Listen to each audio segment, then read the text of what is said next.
Choya sambo pa gyo trashi pa tuche tempe trinle yarngo da pelge drolor zambe tseparche pande alame shabla solvade Om Guru Vajradhara Sumati Monisha Sane Karma Uta Vardanya Shri Bhadra Varsa Manya Sarva Siddhi Hum Om A Guru Vajradhara Sumati Monisha Sane Karma Uta Vardanya Shri Bhadra Varsa Manya Sarva Siddhi Hum Om Guru Vajradhara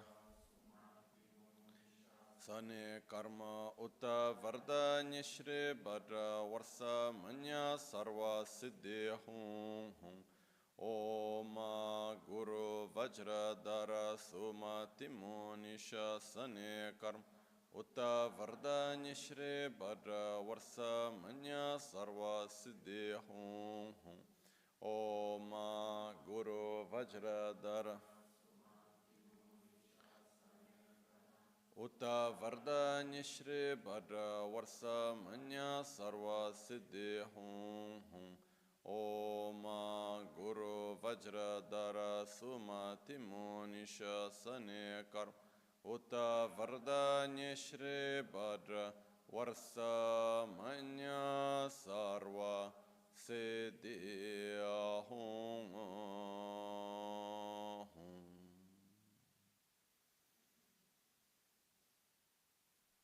Dagi Chitsun Lama Tuje Che Nyamda Dala Tuje Sikso So Gebe Shesan Dala Tendo So Oyon Sunge Nawa Tsedo So Sechi Ningne Solwa Debe Tse Dechen Korlo Visu Lekshu Ne Yila Sambe Dedem Geme Lunge Drupra Chingi Lo Tsoni Sodan Dikten Dungi Namge Yinsu Lekshu Ne Labchen Tsoni Yonsu Tsopa Dan Chira Nidun Chamra Chingi Lo Chanchu Pargi Nyinsen Tukuntu Niyu Peme Siudru Lekshu Ne Chanchu Drupe Gegen Kunshishi Tungen Dela Drupra Chingi Lo Dagi Lo Na Chola Chokpa Dan Chemin Samchur Ngemba Shiwa Dan Chedan Tumbe Dede Malupa Beme Lunge Drupra Chingi Lo Dorna Tingne Tsira Tamche Dan Techi Pardone Ka Tamche Tu Rese Kyamne Lama Kele Me Tukje Chingi Dala Sikso So Gongyab Drewe Nyamda Dachal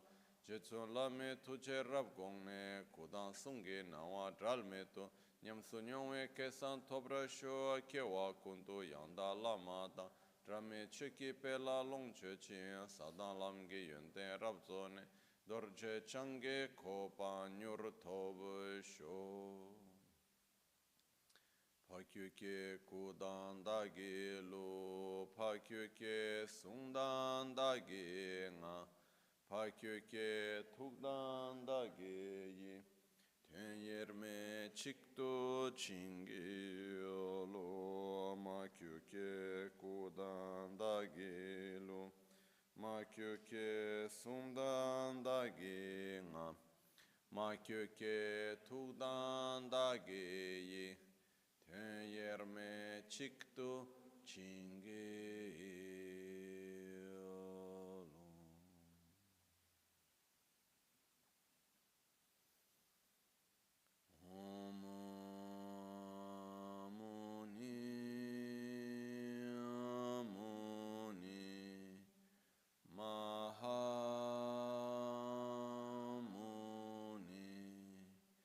Shakya Munye Svo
Chedan Tsoke Chonam La Chancho Pardo Dani Kyepsu Chi Dagi Jinso Gibe Sonam Ki Drola Pinchira Sange Drupar Sho Sange Chedan Tsoke Chonam La Chancho Pardo Dani Kyepsu Chi Dagi Jinso Gibe Sonam Drola Pinchira Sange Drupar Sho Sange Chedan Tsoki Chonam La Chancho Pardo Dani Kyepsu Chi Dagi Jinso Gibe Sonam Ki Drola Pinchira Sange Drupar Sho.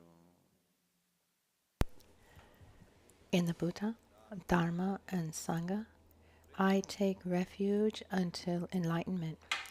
With the practice of generosity and the other perfections, may I obtain Buddhahood for the benefit of all sentient beings. Namo Yal Hai Keda Lidane Jinke Rubodanda Mikenam Dan Ruwakunge Tanam Chitsampa Tamje Keto Dagi Chuten.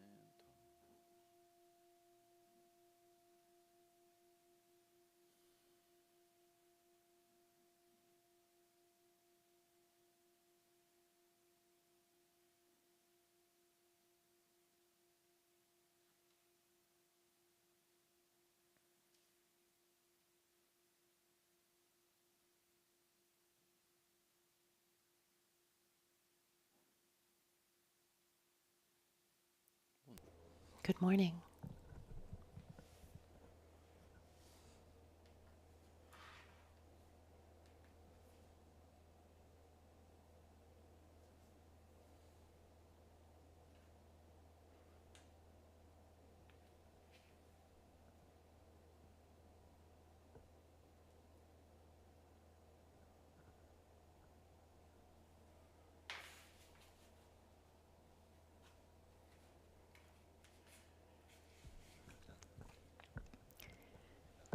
Every once in a while it can happen. Maybe for some it happens more frequently or less frequently to be strongly criticized, or someone treats us with some kind of aggression, or says things about us that we don't think that correspond, or maybe even if we do recognize that it's coherent, we don't like it. So when there is this, when we hear someone talk badly about us, there's a story that was going to help explain the point that I want to make today. There was a disciple. There's a disciple of Lama Ganchen in Brazil, and she's an actress, and she met Lama Ganchen in the 1990s, if I remember well, and it was a moment during her career where she was really at the top. I mean, she was a soap opera star, and she was also she was a great comedian. This is a time when we didn't have internet. There were only this national TV channels, no? And and she was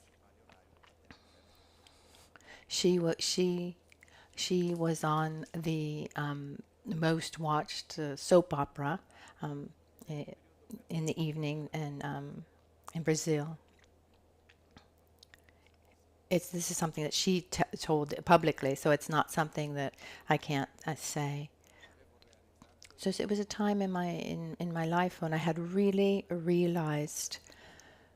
I had realized myself. I felt really great. I felt that I had great success in my career. I felt wonderful. I was really on top. But then I started losing my hair, and she was quite desperate about this. And she, through friends, she got to Lama Ganchen, who was in Brazil, and she went to Rinpoche mostly for this problem she had about her hair falling out. And then he says, So she said to him, I've become very famous and now my hair is falling out. And he looked at her, and she tells the story like this. And he says, so you've become famous and now your hair's falling out. And he started laughing, laughing right in front of her. He just strongly laughing. And and he was even saying to others, look, now she's famous and her hair is falling out. And then she started laughing a little bit too. And then afterward, he said, don't worry, here, take the water and cream pills, the ones that we still have today. Put it in a cream and put the cream on your hair, it'll pass. And she said that when he started laughing and commented a bit, she understood something fundamental, and that she used the cream, and then she was cured from this. But in that moment, what she understood was that fame is not in you, but is in those who see you as famous. She said, I did marvelous works that were recognized, and then I did really horrible things and everyone applauded me. So being famous, it's not that you are famous. It's not an intrinsic quality that you have. It's something that others project onto you. Fame is not in you. Being famous is in those who see you as being famous. And she said that was a real turning point that allowed me to live everything much better. Also because when we're strongly recognized by others and we think that we are what others say of us, about us, if it's positive, that makes it that we need to constantly uphold that idea. I I can't be. I need to be always a great actor. I need to do this and that, and I need to uphold this image towards others that others have of us. And here's a fundamental point, which is, I am not, and even if I wanted, I could never be what others think or say about me. It doesn't change what they say or think about me. It doesn't change. I'm the union of my body and my mind and my idea of identity. And if someone says something about me, if they some nice or something bad, my body doesn't transform. My mind doesn't transform based on that. I've never known anyone up to today that has that power. Have you seen anything similar? So when someone says something to you, actually it doesn't touch our being, but there's a place where we base still our identity on what others say to us or how they see us. We look for approval. We since children we look for approval. There are children that really need that. They need to hear good job, good job. Maybe I'm too rigid about this, but sometimes they say, let's not exaggerate. I mean, what kind of adults do we want to change and to create or raise? So, of course, to help and to support and make a child feel secure, but let's not go to any extremes. Let's not open this door. Anyway, the point is that we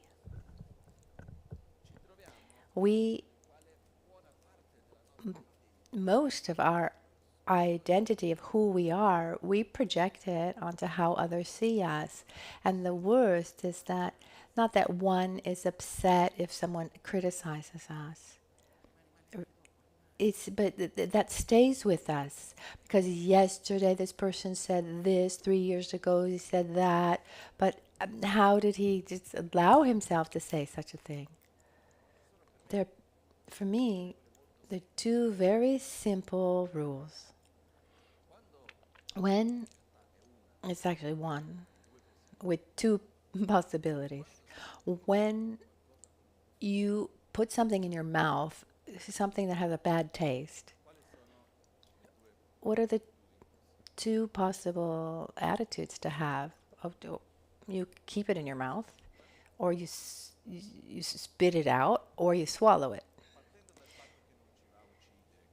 So, of course, if it's not a poison or something that's going to kill us, just to help you remember, let me tell two stories. Once I was in Beijing, the in Beijing for my birthday, maybe 20 years ago, and a friend said he couldn't take me to dinner because he had a really important business meeting, and he sent me his driver to take me to the holy places, and I was really happy. Also happy to be by myself in these holy places. And I got back to the hotel and I ordered a pizza. And I said, "This is my ideal birthday," and and I went. Well, that was my plan, was to order a pizza. So after the last part of Beihai, where there's a statue of Yamantaka, the driver said, "Now we're going to go have dinner," and and I was like, "No, no, no." He said, "Yes, yes, yes. Now we go at Shanghai. We're going to eat." And I said, "Okay, maybe my friend changed his plans or something." So he took me to this restaurant. It was amazing, amazing, a huge.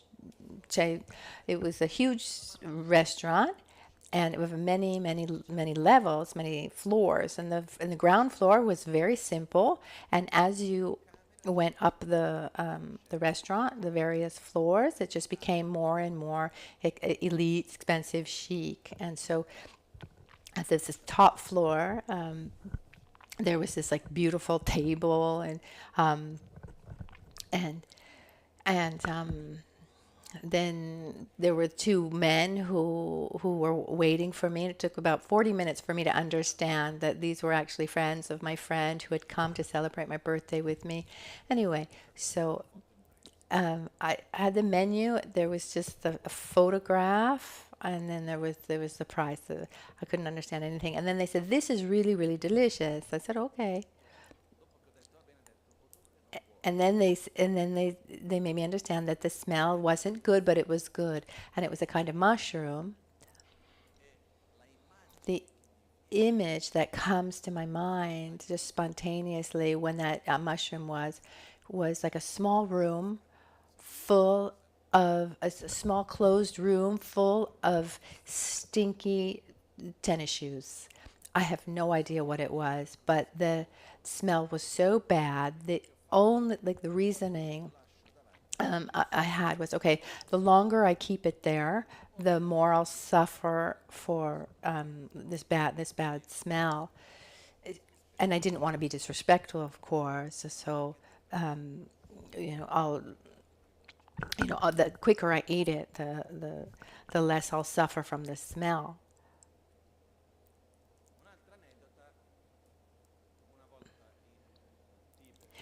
And so I ate it very quickly. Another story, I was with a group in Tibet. It was something really beautiful in the Tibetan culture, is that you never go to anyone with empty-handed. If you go to a Tibetan, it doesn't matter if he's poor or rich, as soon um, as as soon as you go there, they will offer you something as well, but maybe hot water or something. Uh, Sometimes when they come here, they're a little bit taken aback. Anyway, so they offer what they have, and often they offer just cheese. They're like these little cubes of cheese, dry, dry, dry, and very, very hard. And even when they eat it, they cook it for hours before. Um, they cook it for hours. It gives a flavor to soup, and then they can eat it. It becomes a little bit softer. And normally it's like a kind of they they string it and like a kind of necklace, and they can even wear it sometimes. So at at a certain point, we were we were on the bus, and there was someone in the bus who was still had that piece of cheese in his mouth, was just trying to chew on it. And I said, okay, either you take it out, or you're going to get back home to Italy. It'll be your next vacation by the time you finish that piece of cheese. So the point is, if there's something that's not pleasurable, the thing is done. We live it. And it ends. But often, it's like taking something and putting it in our mouth. And the possibilities are three. I keep it in my mouth, and I I put it up from one side of the mouth, and then if I move it, then the flavor comes out again. Or I swallow it, and I digest it, and then I release it, or I spit it out. I've seen people who have a conflict with someone for work, for example, and then they bring it at home at dinner, or even in bed, or on vacation. You get home and you're talking about that thing or that person. You're in bed and you're thinking about that situation, that person, and years go by. And what happens is, what the other person says doesn't touch us directly. The way we live it touches us directly.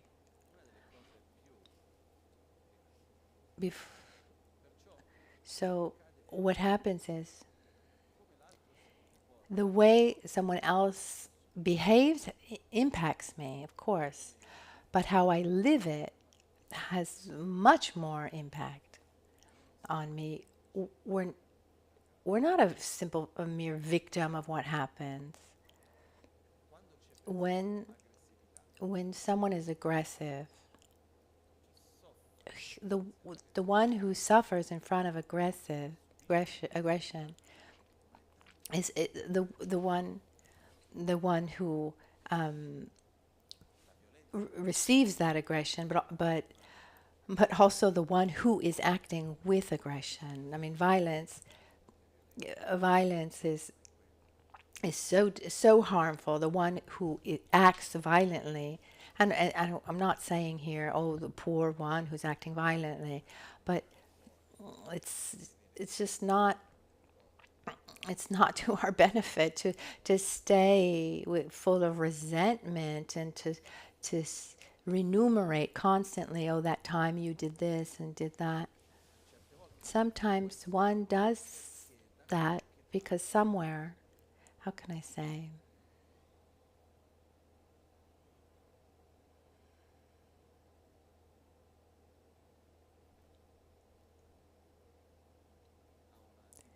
He has an identity that nourishes that identity that victimizes himself. So sometimes it's some strange, unhealthy dynamic. One tries to show that he is the victim because he said this to me, or this one did that to me, did this or that to me. And this just is harmful to us. I'm convinced that we all, I mean, most of us, to not say everyone, because I don't know everyone, but it's normal that we all have, some small resentment, from the long past or something recent, because that time you did this or you said that. And the more we accumulate these things, the more harm we create for ourselves. It's like these really disgusting, smelly things that we accumulate. Sometimes we're there, we're in front of we're in a beautiful situation, but I'm mixing it with something horrible, some bad, some resentment. And one thing that's interesting is that when in our mind somewhere we're able to explain things, the emotional state, the emotional response changes. I had an experience, for example, of I was just a young boy in India, and I was treated by a group of people. They were first very, quite close to me and nice to me, and at a certain point, they distanced themselves, and then actually showed a quite a lot of discrimination against me. It was something very strong without getting into the details. And one day I was speaking to Lama Ganchen, and he said, these people, they're just like the cows that have been stolen by a thief. Kumet in Tibetan. So the cow taken away by a thief. This is a Tibetan proverb. Imagine you're a farmer, and then he steals your cows. But as the cows that were stolen, were they taken, in the arms of the thief, or did the cows walk away with him? And so who do you get mad at? With the cows or with the thief? Normally it would be with the thief, but it's the cow that went away. I mean, he wasn't carried away, but I mean, but if you pull you pull the cow a little bit by the nose, or round it up, you don't get mad. Even if he walked away, you don't get mad at the cows. So these people, they're like the cows that just walked away with the thief. They were conditioned by other factors, so that they were, let's say, taken away like this. So when we observe, for us, we see that the human behavior is very often strongly conditioned by the cultural context, social cultural context, the situation one finds himself in. And it's easy to point one's finger and say, oh, that one who, does like this, he shouldn't do like that. But I say, put yourself in that exact same situation. What would happen? In this documentary, if you haven't seen it, I invite you to watch it. You can find it on the internet. It's called Dishonesty: The Truth About Lies.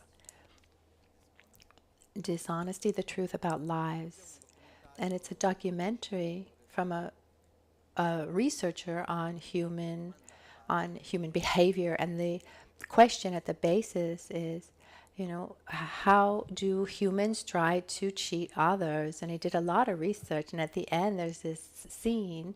He's a university professor. There's a room full of people from all the different countries, and he said, according to you, he's in a big auditorium, he said, who tries to cheat more during an exam or some kind of opportunity to go against the rules? Who tries to do it most? The Swedes, the Pakistani, the Brazilians. And people start laughing because there are people from all over the world, and the Pakistani says, no, the Swede cheats more than the Pakistani. And then he said, at the end, we did the same exercises, the same method of research in over 90 countries. And the result was the result was the same everywhere, beyond culture, beyond social context and education level. When you're in the same situation, the answer to this amount, to most of the people, is extremely similar. I mean, of course, there are many exceptions, but I mean, there can be exceptions, but said it was the same. So we are strongly conditioned by our past, by this context of a present, so the education we've received, the information we receive, the past and present, conditionings of others. One influences another. And at the beginning, one recognizes that one sees that some kind of behavior doesn't is not correct, and tries to, you know, create some kind of storyline to justify it. So Shantideva says, if someone comes with a stick and he hits you, it hurts your arm. Who are you going to get angry at? With the stick? Why wouldn't you get angry with the stick? We could say because it wasn't the primary cause of my pain. Who you know, the main cause doesn't come from the stick. So, okay, so is it the hand or the arm? No, the person. But not even the person is the primary cause of that action. Behind that is the frustration, the anger, the social conditioning. I mean, so many other things that brought that person to do that. And so when there's an unhealthy situation on an individual level or a collective level, the only way really to make it healthy is to face the primary causes. Otherwise, it'll come back again and again and again. So I say this mostly because when we see a situation that we don't like or something we don't agree with, and somehow we're able to understand, and we have our own little storyline, and we say, okay, even this person is acting in this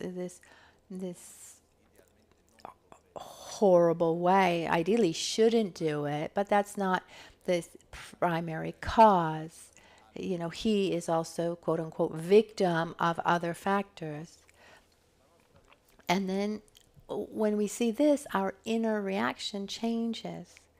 Like there's a teaching, it's quite extreme, and I won't get into the details about it, it'd be too long. But when it said that when someone hurts you, you should see that person as your own mother or father that's gone crazy. And there's a whole logic and you know, the relationship with your mother in previous lives, etc. But imagine someone you love very much and at a certain point just goes crazy. Who has a sickness, has some kind of problem, and really loses his or her mind and acts with violence. Would our inner reaction be the same with that person compared to a stranger? No, because we see that person as a victim of the sickness. So there is a place when we are able to see that the actions done by ourselves and by others are caused mostly by their mental defilements and the conditionings. Unfortunately, many of us were much more conditionable and easy to be manipulated, much more than we think. So this is important not for changing what's happening, but for changing the way that we live. the experience, and to help us not keep that bitter, bad taste in our mouth. I've seen people who act in a very violent way, a very, really ugly way, but I could say without a doubt that this someone is mentally sick. Even we could say that. I mean, there are some very precise psychological diagnoses. So, but at the same time, what happens if someone doesn't sleep for a couple of days? It starts acting a little strange, right? I mean, or just the hormones are a little upside down. So a person who has this state where something's not going right, be it some kind of, if it's the chemistry of one's body. I mean, it's natural that that person can have certain reactions that go beyond his desire, his will to act like that. And we're able to generate a little bit of empathy that doesn't take away the level of aggression of that person, but it takes away it takes away the resentment or the suffering that we feel in front of that kind of behavior. And then there's another important factor. The example that I gave before, so people who acted in this way towards me, and it wasn't just for a few days, it was for years. They were people who had also given me many important and positive things, and many were friends. Then it was even more difficult. Okay, first we're friends, and then you stop talking to me, and you're rude to me, or you treat me with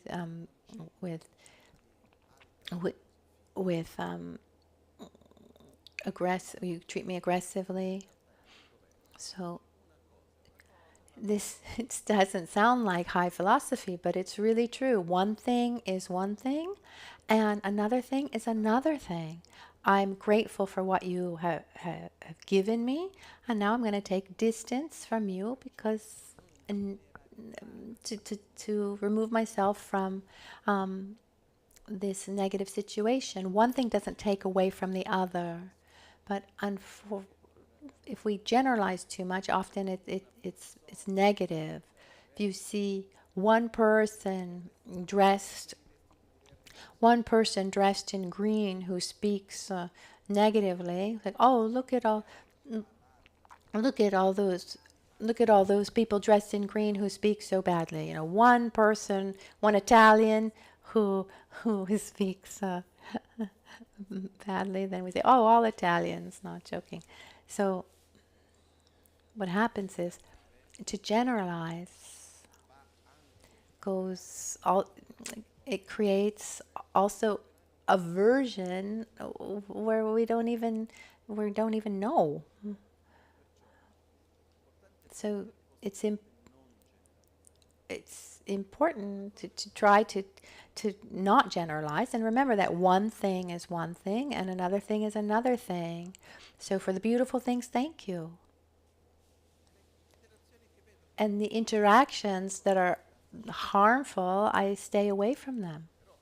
But when we're able to really look at another who has attitudes or ways of being, behavior that we don't like, and that according to us are negative or harmful to us, the first level, sometimes you need to create some distance, maybe inside, when we're not able to not be upset about it. But the key, one of the keys, there are many keys, but one important key is where we're able not just to understand, but to feel that what the other one says is in the other person, what the other person thinks is in the other person, and the way the other person behaves is in the other person, and the way I live, what what you say, what you think, what you do, that's in me. When we're able to see that, you know, that I realize that what I think, what I say, what I do, that's in me. So, and it's not about being indifferent. I see that you act in a way that's not right, that I don't like. I try to the best of my abilities to help you be different, but I don't take the responsibility for you to become different. And at the same time, it's not my problem. And not in the sense that I don't care, but in the sense that I just can't resolve this issue. The way I interact with you, that is my problem. And so if I want to act with anger or patience or indifference or love, this depends on me. If I create distance or less, I mean, that depends on me. If I keep resentments, that depends on me. And it's something that we need to remember.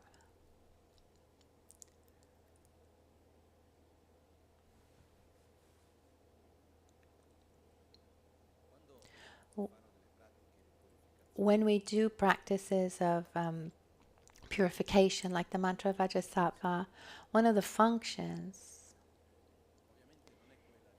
obviously, it's not to feel guilty and say, oh, how bad I am, all the bad things I've done. I mean, there are various functions, but one is to look towards our past and also towards the present, and actually also towards the future, but let's look at the past and make peace with the past. Little by little, allow ourselves to loosen those knots of resentment that we have, that exist inevitably.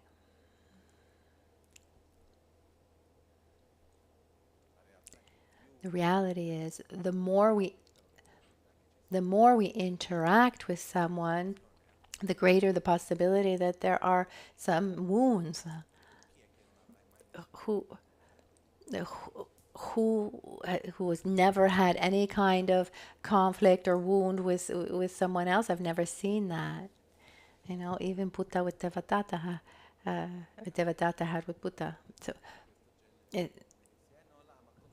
so people say, no, with you, Lama, I'll never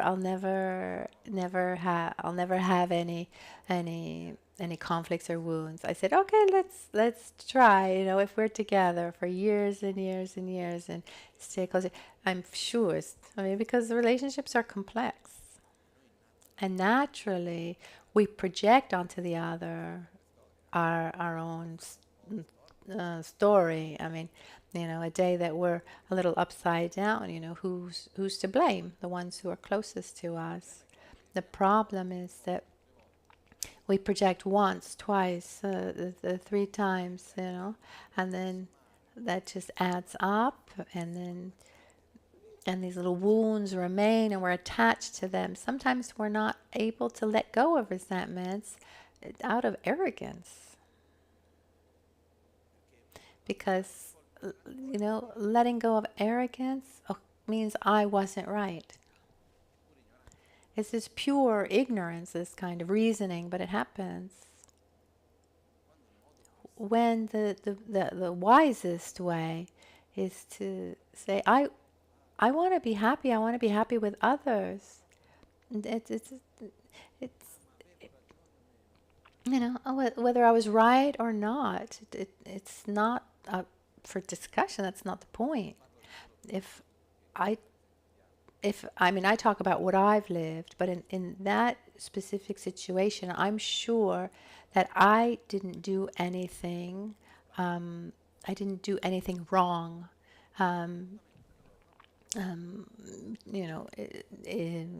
Towards these people, Um, and and if we look at how they behaved, we could say that it was definitely not, well seen, let's say.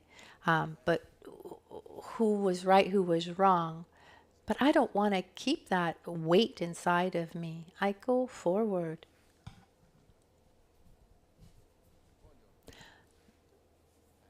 I don't want to be there, like re-suffering my past. So let go. There's the passage in the text of Geshen Larintampa on the 8 verses of mind training. Let's say, offer the victory to others. Sometimes we stay with the conflict because we're arrogant and we don't want to lose. We want to be right. I don't know if you've ever seen people arguing and one says, play the singing bell, and the other says, no, don't play the singing bell. And then at a certain point, the one who says, don't play the singing bowl says, okay, go ahead and play it. And then the other person says, no, no, no, no. Let's not play it. I mean, so the point wasn't about playing or not playing the singing bowl. It was about just being in opposition, and that's tiring. It's much better to be able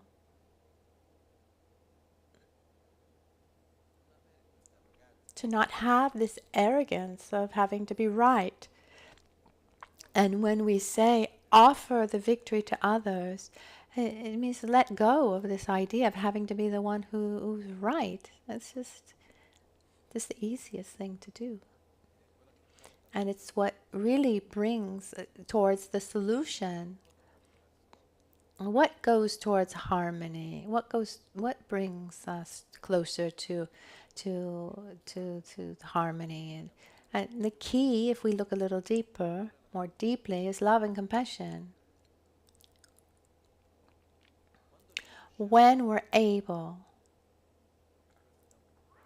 this is already an advanced level, but if I have resentment towards someone and I'm able to look towards that person with love, a true love and compassion, that resentment just fades away. That wound heals.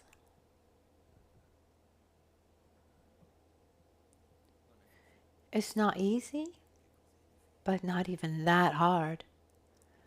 But first, we need to treat ourselves with love. We do this mantra Vajrasattva, and we imagine this light and nectar that has this nature of healing and affection and love that really melts and heals the wounds that are there. We remember that specific moment. We remember because that moment's finished, but that wound has remained. It's useless to say, oh, okay, no, it's done, let go of it. Yeah, on one side it's true, but even if it's finished, I still carry that wound with me. It's like saying, I cut myself with the knife. Okay, they've already cut you, so, it's already passed, but it still hurts, so we need to tend to that wound. I need to take care of that wound. So we need somehow to recognize the wounds that we have, accept them, also because often we keep a resentment towards someone because there's another, like, deeper wound that we haven't been able to heal. So this is a lifetime process or lifetimes. It doesn't happen from one moment to the other, but being able to look at ourselves with affection and simply accept accept the wounds that are there. When one does the practice of Vajrasattva, imagine this flow of light and nectar that comes from our object of the one who represents pure love, from Guru Buddha, the one who represents pure love, and it comes towards us, and little by little it just heals that wound. That already helps so much, because there's a conceptual level, and then there's also the level of emotion, of sensation, of feeling, and we need to work on both levels. So conceptually, it helps to understand that the other, you know, what the other one thinks is in the other, it's not in me. What the other one says is in the other, not in me. What the other one does is in the other, not in me. And then how I experience what the other one says or says he thinks or does, how I experience that, that's in me. Once that situation is done and over with, that is only in me. It's no longer in the other.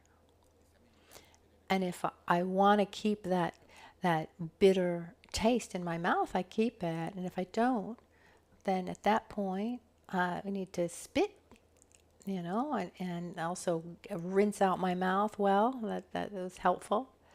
We need to somehow clean. We need to let go. Just let it go. And one thing that doesn't allow us to do that is this attachment to this arrogance, so this attachment to the idea that I was right, of being right. But who cares? What's important is what's happening now. I don't know if it's clear. Because, yeah, okay, you said this, and now? You said this and that. As if saying something had such power. I don't know. Imagine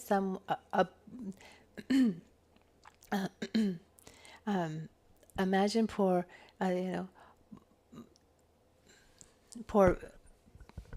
poor Buddha. Okay, imagine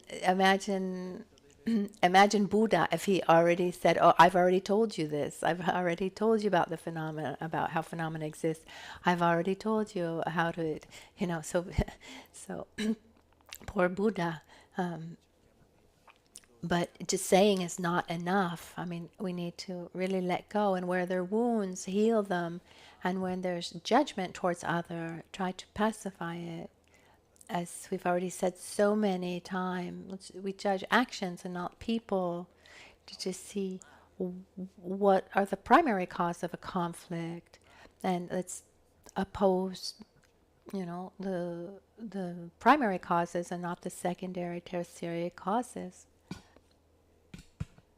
And this is mostly what I wanted to bring to you today. Naturally, as we live our lives, we have wounds, blessings. But when we live situations that are not pleasurable, the way we live it, that determines how superficial or deep these wounds are. And where we already have deep wounds, it's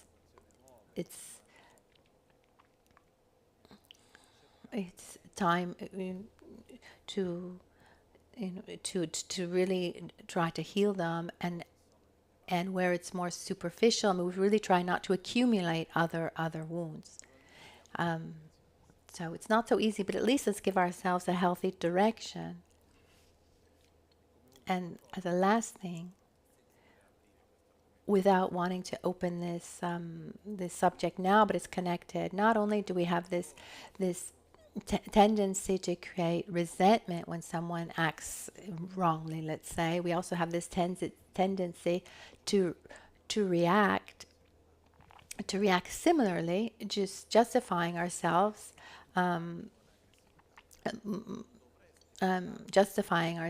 based on on the actions of the other. So we say, you should, you shouldn't speak aggressively, and because you are doing it, I'm going to do it too. And we're very strange. How that logic just doesn't exist. I mean, there's just coherence is non-existence. So if someone acts aggressively, we shouldn't justify it, or shouldn't act in the same way, using that as a justification. We can do many things. We can take distance, but don't justify our own behavior. Justify doing the same as others just because they do it. We need somehow to. We need to. We need to try to go higher. Take the and look at better examples. Look how wonderful that person. I want to be like that person, and not use negative behavior as an example. So no matter what people are saying about you or to you, you're special, you're wonderful, you're this, that, and the others. So you can say what you want to me. That doesn't make me become those things. You're ugly. You're the devil on the earth. That doesn't make me that. There's a passage that says, whether they say I'm a god or a demon doesn't make me a god or a demon. So we shouldn't have attachment or attraction or aversion towards to others based on what they say about us. It's time for our dedication.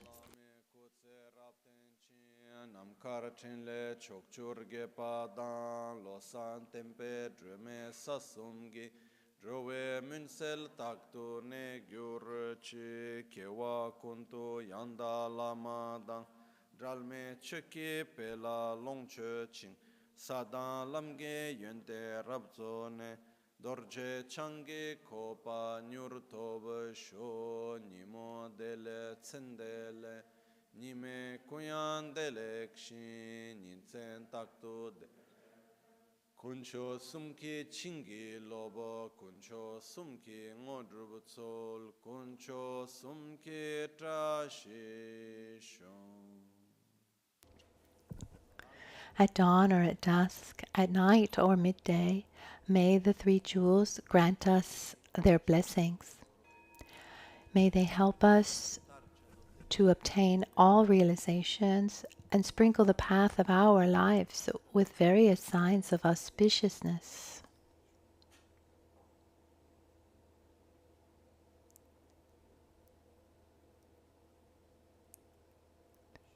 Trashidele. Have a good day, everyone.